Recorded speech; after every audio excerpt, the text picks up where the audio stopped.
കോഴിക്കോട് ഓടിക്കൊണ്ടിരുന്ന കാറിന് തീപിടിച്ചു. കൂമ്പാറ കക്കാടംപൊയിൽ റൂട്ടിലാണ് അപകടമുണ്ടായത്. നിലമ്പൂർ സ്വദേശികൾ സഞ്ചരിച്ച കാറാണ് കത്തിയത്. 6 പേരാണ് കാറിൽ ഉണ്ടായിരുന്നത്.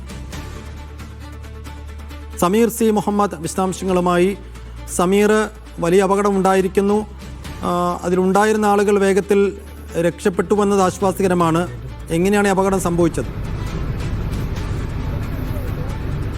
കോഴിക്കോട് ജില്ലയിലെ പ്രധാനപ്പെട്ട വിനോദസഞ്ചാര കേന്ദ്രമായിട്ടുള്ള കക്കാടംപൊയിലാണ് ഈ അപകടം ഉണ്ടായത്. കക്കാടംപൊയിൽ കാണാനായി നിലമ്പൂരിൽ നിന്നെത്തിയ സംഘമായിരുന്നു ഇതിനകത്ത് ഉണ്ടായിരുന്നത്. കരുളായി സ്വദേശിയായിട്ടുള്ള യഹയ, അതുപോലെ അവരുടെ കുടുംബാംഗങ്ങളുമാണ് ഉണ്ടായിരുന്നത്. 2 കുട്ടികൾ ഉൾപ്പെടെ 6 പേർ ഉണ്ടായിരുന്നു. ഈ കയറ്റം കയറുന്നതിനിടെയാണ് വാഹനത്തിന്റെ മുൻഭാഗത്തു നിന്ന് പുക ഉയരുന്നത് ശ്രദ്ധയിൽപ്പെട്ടത്. പിന്നീട് ഈ 6 പേരും പുറത്തേക്കിറങ്ങി ഉടൻ തന്നെ അതിന്റെ മുൻഭാഗത്തു നിന്ന് വലിയ രീതിയിലുള്ള തീ ആളിപ്പടരുകയും വാഹനം പൂർണ്ണമായും കത്തി നശിക്കുകയും ചെയ്തു. പിന്നീട് മുക്കം ഫയർഫോഴ്സ് എത്തി തീ അണച്ചെങ്കിലും അതിനോടകം തന്നെ വാഹനം പൂർണ്ണമായും കത്തി നശിക്കുകയാണ് ചെയ്തിട്ടുള്ളത്. ഈ പുക ഉയർന്നത് കണ്ട് ആളുകൾ ഇറങ്ങിയത് കൊണ്ടാണ് വലിയ ഒരു അപകടം ഒഴിവായിരിക്കുന്നത്. പിന്നീട് ഏറെ നേരം റോഡ് പൂർണ്ണമായും തടസ്സപ്പെടുന്ന സാഹചര്യം ഉണ്ടായിരുന്നു. പിന്നീട് ഈ വാഹനമൊക്കെ അതിന്റെ തീ അണച്ച ശേഷം വാഹനം സൈഡിലേക്ക് മാറ്റിയിട്ടുണ്ട്. ഇപ്പോൾ ഗതാഗതം പുനഃസ്ഥാപിച്ചിട്ടുണ്ട്. വലിയ രീതിയിലുള്ള ഒരു അപകടമാണ് ഉണ്ടായത് എങ്കിലും ആളുകൾക്കൊന്നും തന്നെ ഒന്നും സംഭവിച്ചില്ല എന്നുള്ളതാണ് ആശ്വാസകരമായ കാര്യം.